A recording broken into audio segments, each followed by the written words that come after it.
Caríssimos irmãos, hoje nós somos convidados, a igreja nos convida a celebrarmos a festa da Santíssima Trindade, a celebrarmos a festa de um Deus que é Pai, de um Deus que é Filho e de um Deus que é Espírito Santo.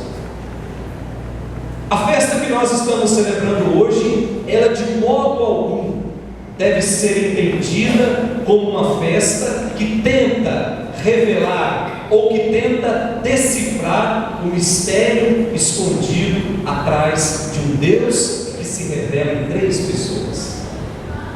Não é essa a intenção da igreja. A intenção da igreja é que olhemos para um Deus que é família, que olhemos para um Deus que é amor, um Deus que é comunidade, um Deus que é perdão.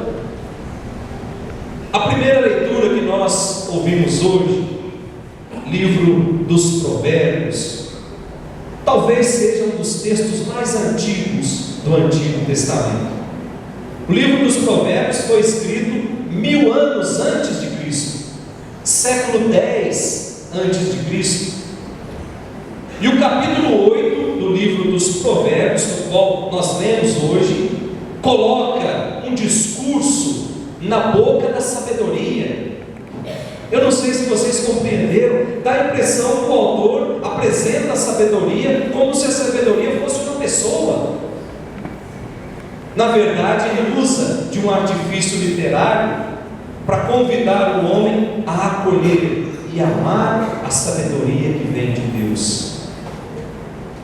O versículo que nós começamos a ler, capítulo 8, versículo de 22 ao 31, ele se perde um pouco naquilo que é a explicação de todo o capítulo 8.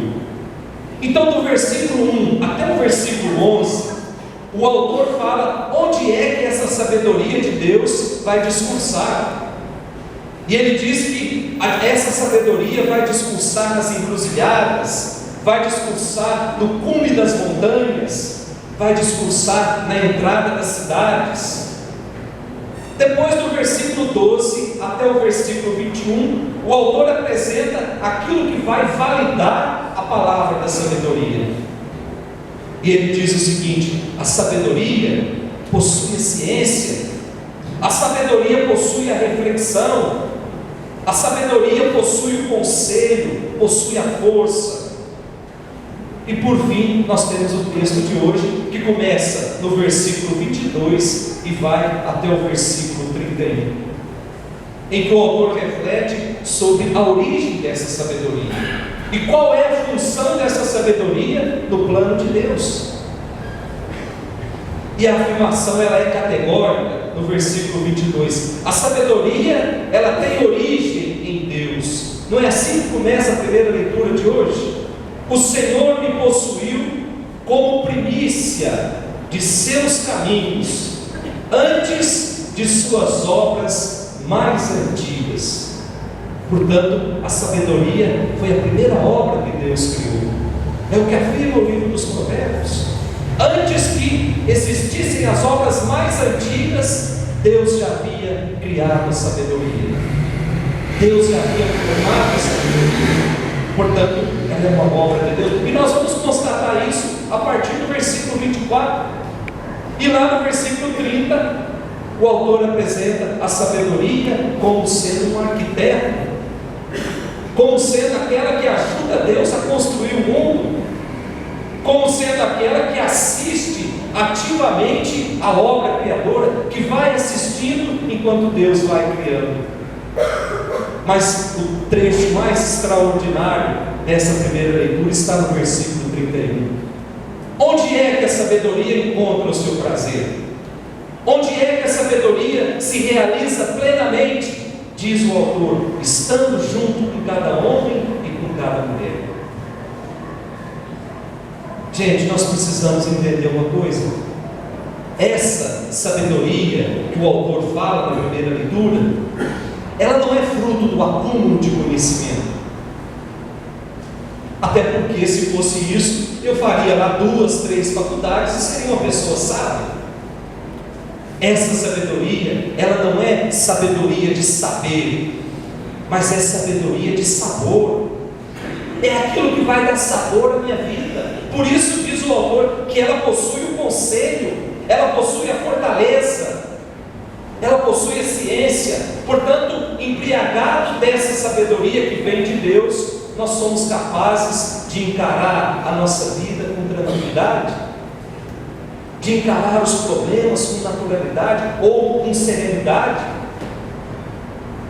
Quem possui essa sabedoria, possui quase que a vida plena, porque o autor vem dizer, essa sabedoria vem de Deus, é ela que nos vai impulsionando pelos caminhos da vida. Depois nós temos a segunda leitura, tirada da carta de São Paulo aos Romanos, capítulo 5, também um texto escrito mais ou menos no ano 58, 59 da nossa era. Não é um texto tão velho quanto da primeira leitura. Nós já estudamos ao longo de todo esse tempo pascal que quando Jesus sofre a paixão, morte e ressurreição, quando Jesus ascende ao céu, quando Jesus vai em corpo e alma para o céu, Ele confia a condução da igreja aos discípulos. E dentro da Palestina, o grande responsável pelo anúncio do Evangelho era São Pedro, junto com alguns amigos, entre eles João, que era o discípulo amado. Nós estudamos isso ao longo dessas 7 semanas. Mas o Evangelho não poderia ficar somente ali, até porque existia uma ordem de Jesus dizendo o seguinte: ide pelo mundo inteiro e anunciai o Evangelho a toda criatura. Essa foi a ordem de Jesus antes de ir para o céu. Então era preciso que o Evangelho também chegasse a outros povos. E para que o Evangelho chegasse a outros povos, era preciso que Deus achasse uma pessoa que tivesse toda essa ousadia. E Deus encontra Paulo, aquele que perseguia cristãos, de repente tem um encontro pessoal com Jesus e se transforma num grande arauto do Evangelho. Então Paulo é responsável para que o Evangelho chegue para fora dos limites da Palestina, já não fique mais lá em Jerusalém, mas saia e cumpra essa ordem de Jesus de anunciar pelo mundo inteiro. Então Paulo vai até o mundo grego, Paulo vai até os judeus, Paulo vai até os pagãos, e ali fala de Jesus, e ali começa a fundar comunidades. Quando ele escreve essa segunda leitura, a carta aos Romanos, ele já havia feito 3 viagens missionárias, e sempre com o mesmo discurso, dizendo o seguinte: o Evangelho é a única força capaz de congregar uma comunidade. O Evangelho é a única força capaz de fazer com que a comunidade fique unida. Por isso, nós não podemos interpretar o Evangelho do nosso bel prazer. E a Igreja Católica, ela é muito sensata nisso. Existe o magistério, existe a tradição que interpreta a luz da palavra interpreta a palavra de Deus, guiada pelo Espírito Santo, e aí sim nós embarcamos. É palavra revelada. Então esse Evangelho, na sua mais genuína apresentação, ele é a única força capaz de congregar, a única força capaz de salvar a todos, sem distinção: judeus, gregos, pagãos, pecadores, homens, mulheres. Esse Evangelho salva a todos. É isso que São Paulo diz. E lá no versículo 23, que não está no texto de hoje, São Paulo diz o seguinte: todo mundo peca, e pela força do pecado nós nos afastamos da graça de Deus. Mas Deus, no seu imenso amor, Ele nos abraça de novo, Ele justifica de novo. Ou seja, Deus vai nos dando sempre oportunidades de sermos melhores. Só não melhora quem não quer. Porque Deus é aquele pai que está lá na varanda, esperando o filho voltar, naquela parábola do filho pródigo. Um Deus que, quando nós decidimos afastar dele, Ele já prepara a nossa volta, porque Ele sabe que a gente volta. É um Deus que nos sonda, é um Deus que fica nos procurando. Todas as religiões do mundo nos apresentam um Deus que o homem precisa correr atrás dele. A nossa religião apresenta o contrário, apresenta um Deus que corre atrás do homem, apresenta um Deus que desce do céu e assume a condição humana, sem precisar nada disso. Nos apresenta um Deus que se faz escravo de todo mundo, nos apresenta um Deus que é pregado numa cruz, a morte maldita, segundo o livro do Deuteronômio. Nos apresenta um Deus que sempre arruma formas de vir ao nosso encontro. Nos apresenta um Deus que numa noite, transbordando de amor, Ele pega um pedaço de pão e diz: isso é meu corpo. Toda vez que você fizer isso, você está recordando, você está vivendo esse mistério. Portanto, participar da Eucaristia é permitir que esse Deus, homem, que esse Deus divino entre na nossa vida definitivamente, mesmo que a gente não mereça. É um Deus que sabe quando a gente senta, quando a gente levanta.